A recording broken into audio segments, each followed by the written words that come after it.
Gentlemen and ladies, it is time for an update on the 2JZ, which I've got right here behind me. So a couple of things that I have been asked in the last few videos, or most importantly the last video, is what ECU I'm going to be running. I haven't decided on it yet, but I've got two options in mind that I'm looking at. The first one is the AEM Infinity 506, and the second one is the ECU Master EMU Black. I've tried contacting a couple of tuners. I even contacted Drift HQ to see which ECU they would recommend tuning my specific setup on with the stock turbos, and I still haven't heard a response. However, I went ahead and pulled the plug. I bought some injectors and I bought some coil packs. So the injectors that I bought are Fuel Injector Clinic 775 cc per minute flow rate, and then the coil packs came from, I think PFP is the brand, and it's going to include 6 Hitachi OEM R35 GTR coil packs, and then the bracket that comes with it that PFP makes. It's gonna bolt directly to that thing, so just plug and play pretty much. And I know my head is kind of blocking it, but if you look right here, the turbos are on. Also, the intake pipes for the turbos are on. I do have footage of me putting that together, so I can insert that right here.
Okay, quick update on the 2J. I've got the turbos on, they're bolted. The manifold's torqued down. I still got to torque all the bolts that hold the actual turbos and then the dump pipe together. The actuators are on there. My buddy Anthony cleaned this piece up right here. So I'm gonna try and make the rest of the piping that goes on top just as shiny as that, if not a little shinier, which I think my method is working pretty good, because this thing, it's not necessarily a chrome finish, but it's gotten pretty shiny. It used to look just like that on both of those pieces there.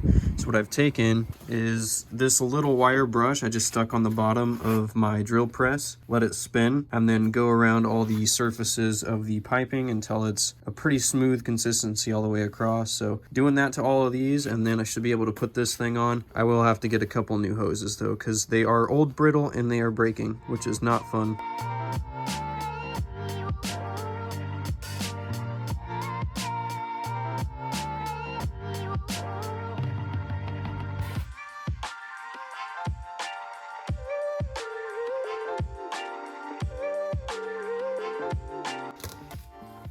Alright, so here I've got some gasket material. Something I noticed when I was working with the turbos a lot was that a lot of the gaskets were falling apart. They weren't staying together at all. I couldn't really find any gaskets for like the water lines or anything like that for the OEM turbos. So what I did was I went to O'Reilly's and I asked for some gasket material. They had a bunch of different kinds. So I found this one that's good for a lot of water outlets and bypasses. So I'm gonna go ahead and use this to make the gaskets for the water piping on the turbos. So I've got one of the block off plates here. I'm going to use that as a template. Just roughly trace it around, cut it out, and then I'll be able to cut the center parts where the gasket actually needs to have a hole in the center for the water to flow through. And then on the other two, obviously they're block off gaskets, so they're going to do nothing but close off the hole. But anyways, I'm going to go ahead and do that, and probably make a couple of gaskets for the front and back of the turbos as well with the same material. It should be fine with air if it's good enough to seal for water.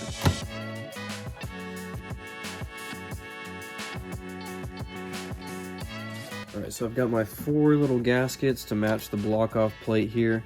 Now I gotta punch some holes in all 4 of them, and then on 2 of them I need to cut out the little hole in the center for the water to flow through.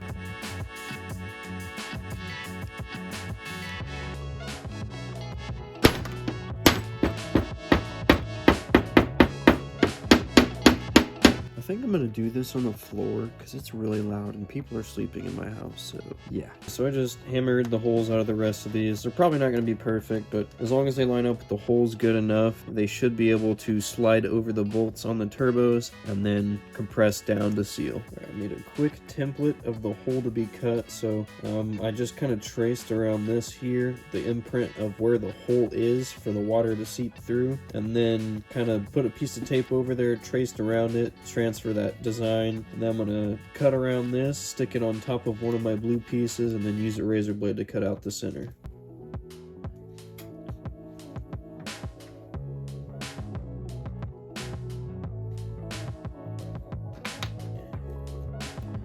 Alright, so I've got both of my little pieces cut out for the part where the water flows through. That goes through the water hose. These are both the block-off gaskets that go with this plate. Those are good. I can go ahead and put these on with all the water piping. Okay, so I'm going to go ahead and torque down the other bolts here. I've already torqued these down the best I could. It's kind of hard to get a torque wrench on all of these, so I torqued the ones with the torque wrench that I could. They all feel pretty snug. These gaskets are sealed, I'm most sure of it, but I do need to tighten these bolts. I'm not going to be able to get the torque wrench in there for these, so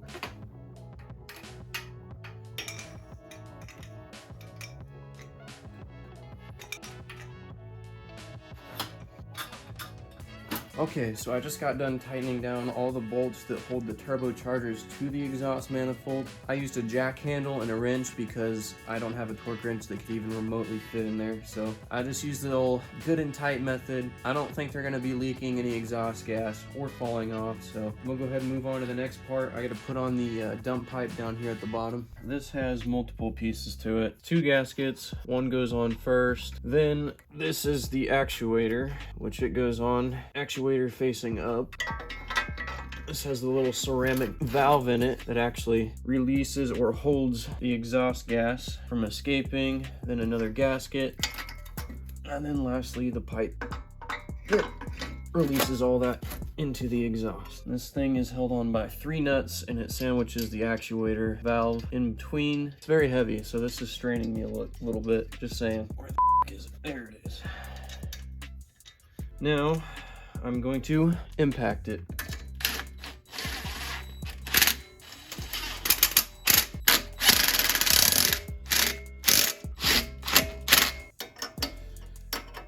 Ten hours later.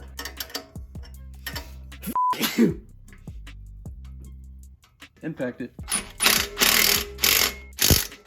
If there's any method you should know about things where you can't fit a torque wrench, good and tight, good and tight. It's not going nowhere. Okay, so all those are tight, all these are tight for both the turbos to the manifold. All these are tight here, and all the bolts that hold this on are all tight. So I'm gonna go ahead and put on the water pipes next, which are gonna be going to these different spots here and here. That's what I was making those gaskets for, was so that water could come through this little hole here if it needs to, and if it doesn't need to come through, because it's open on the other side too. If it doesn't need to come through, then the other gasket that's not got the hole in it will just block it off. Right here I've got one of my water pipes for the turbos. You can see that that gasket goes on there, and both of the outlets for that fit inside the little cutout. So that's how that's going to work. It's going to seal around that there. I can go ahead and put this one on, by the way. All right, so now I can stick my gasket on there. As you can see the hole right there. This is the pipe for the back turbo here, and it goes on in a way I have not figured out yet, I guess. Bruh, I'm not doing this wrong, am I? Hold on, that's a problem. I was looking at it upside down. It goes on that turbo, like that. Silly me. You put your gasket back on. Yeah, go there. Yeah. Now this pipe goes on, just like that.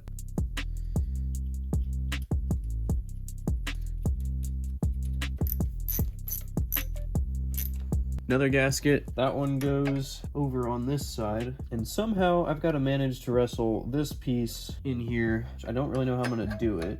It's a pretty tight spot and it's touching a lot of things. I think I can make it work with some persuasion. There we go. Took some leverage. Put 2 nuts on that, and then all the water piping is attached. Return of the trusty wrench.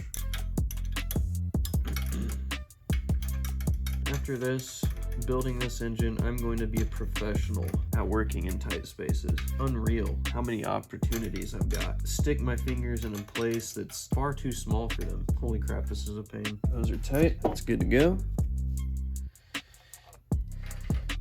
is where the block off plate goes.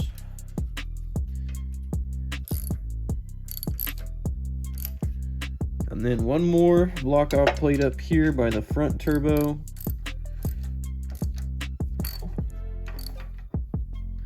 That one is on.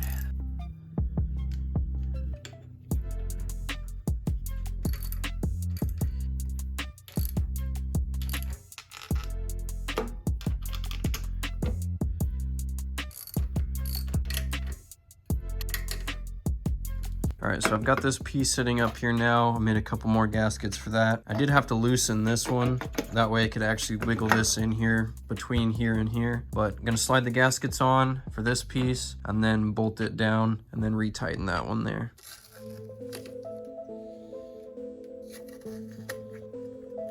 I'm gonna loosen that one too. That one's probably technically supposed to go on first. If you're putting these together, probably do it by putting this pipe first and then doing the side pipes. That's gonna go down into place. There we go. So this center piece here should flex a little bit. I can actually loosen the clamps so it can rotate and then retighten them once the bolts here and there are tight. So I'll go ahead and do that. Okay, and then while I've got all this up here and these are still loose, I'm gonna go ahead and pop in that center piece there. All right, now I'm gonna go ahead and tighten all the bolts down.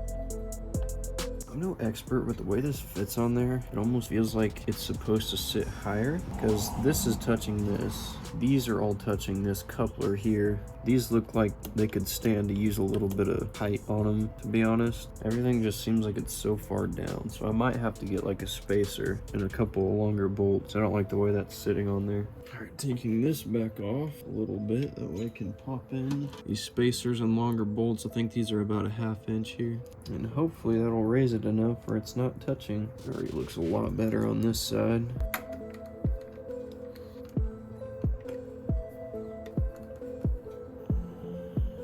Sweet, looks like it's gonna work.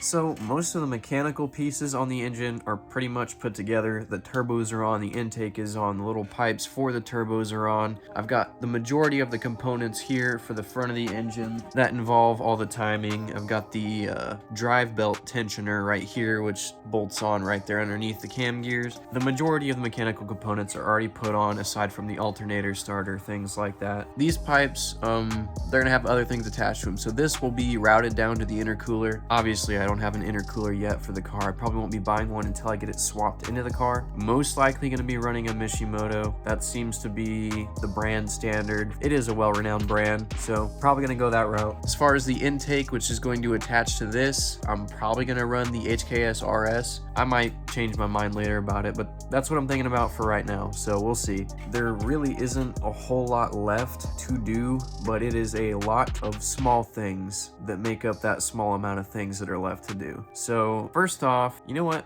I'll just grab the camera. I'll show you everything that I need to fix up real quick. That'll make it easy. So starting on this side of the engine, this vacuum switching valve is broken here. That's how I got it. So that's something I'm gonna have to replace. I already have one of these on order. It should be here soon. So that's just a bolt off, bolt on. Back here, I still gotta figure out what these two parts of the vacuum lines are for. I'm thinking they're just open. I might be wrong about that, but I still have yet to figure figure that out. Right here, there's a piece missing. That is basically, I believe this is the diverter valve. On most cars, it would be replaced with a blow-off valve. And for my application, I have no idea if I should replace this or not. If I have to, I'll do it. If not, I'm gonna pop this back on.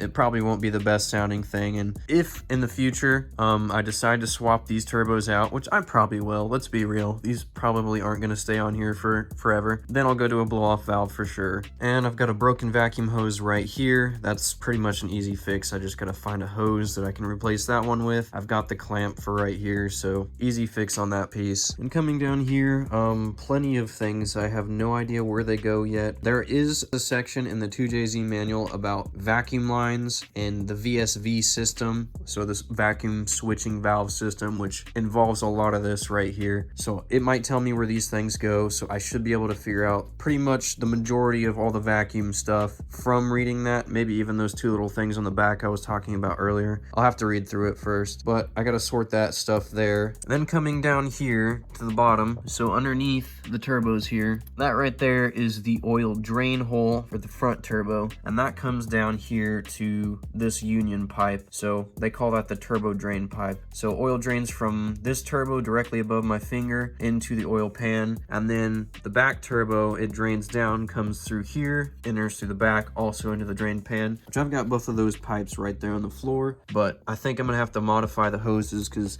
when they removed them, they cut them up pretty badly. So if they're long enough, I'll just trim them so that they're flat and put a clamp on them like OEM. If not, I'll get new hoses for that. And then next, this is the thermostat right here, and I have absolutely no idea where any of the coolant passages are for the outside tubing. Like, I have no clue. I know I've got a water pump here. Water pump forces water into the block there, circulates through the head, exits right here, comes out, goes into the radiator, and then somehow it comes from this side of the engine, goes around, and then there's a bypass pipe, which this is from the GE, but I went ahead and stuck it in there just so you guys could see, but that runs all the way back here. I think I'm gonna have to replace that with the GTE version because the GTE has a metal pipe that routes all the way behind the engine over to the other side. GE just stops here and then has a rubber hose that comes off. I have no idea where this goes, and chances are I may not even need any of this for the 350Z because this is made for the Supra, obviously. So that's something I'm gonna have to figure out exactly how to do all the coolant stuff. Then coming up here to the top of the engine, I still have not finished my cover. I've been a lazy boy about that. I've been focusing a lot of my time on getting these turbos and turbo pipes ready so that I can bolt those on. I wanted to get a lot of the mechanical pieces done. That way I could focus on the cosmetics for a little bit, but nothing has been touched up here. I'm gonna have to figure out what spark plugs I need to run as well.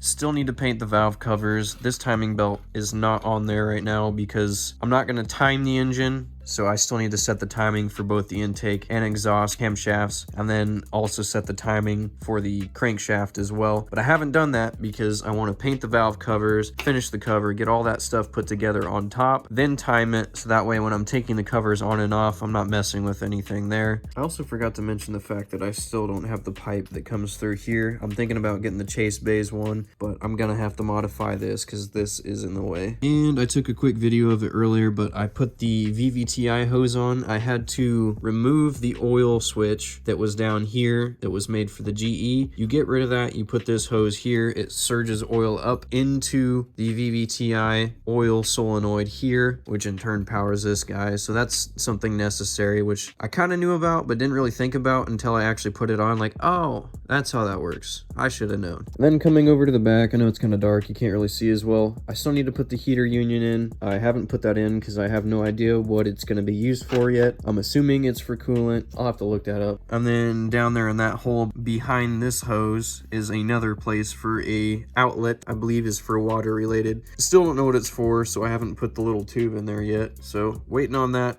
And then of course the injectors, they are not in because they are not here yet. I've got my fuel rail sitting here, which I'm going to have to figure out a way to get this thing to work. I'm probably gonna have to run some different lines. I might even have to have a different oil pressure regulator. So this is the OEM one from the GE, and then you can see that the fitting on it, it's just kind of like a banjo, kind of like the oil valve thing over there, and that's completely different than this. This uses AN fittings, so I might have to change the hoses on this or change change that entirely. We'll have to see. And if you noticed earlier, I still have not cleaned up the silicone. It is nice and solid now. I can just cut it all off, but I'll probably do that when I'm actually done with everything that needs to get done, just as a final touch. And speaking of silicone, the bolts that hold this pan on, I still am missing one on the bottom. I will have to get one of those, but that's no big deal. I don't have to do that for a while, at least until I'm ready to put the engine in the car. And another thing that's kind of important but also not really necessary at the current moment is getting brackets so I can actually hoist this thing into the engine bay. I can either make them or buy them. I'd probably prefer to make them. I probably have some spare metal laying around, and I guarantee you Toyota's charging out the ass for just 2 simple brackets for here and the other side of the head. And obviously this is a long time from now, probably not a long time, maybe 3 months total until I get the adapter kit. If any of you are wondering how I'm going to be swapping this engine in, I'm probably going to be going with the Collins adapter kit, which comes with the adapter plate, the clutch, the flywheel. I believe they also sell the motor mount adapters that these will sit on. It's going to come with a drive shaft that's shortened, that way it can actually sit in the car with this engine. So as you can see, there's a crap ton of things I still have to button up, a lot of things I got to learn about. I am not a master mechanic by any means. I am learning 90% of things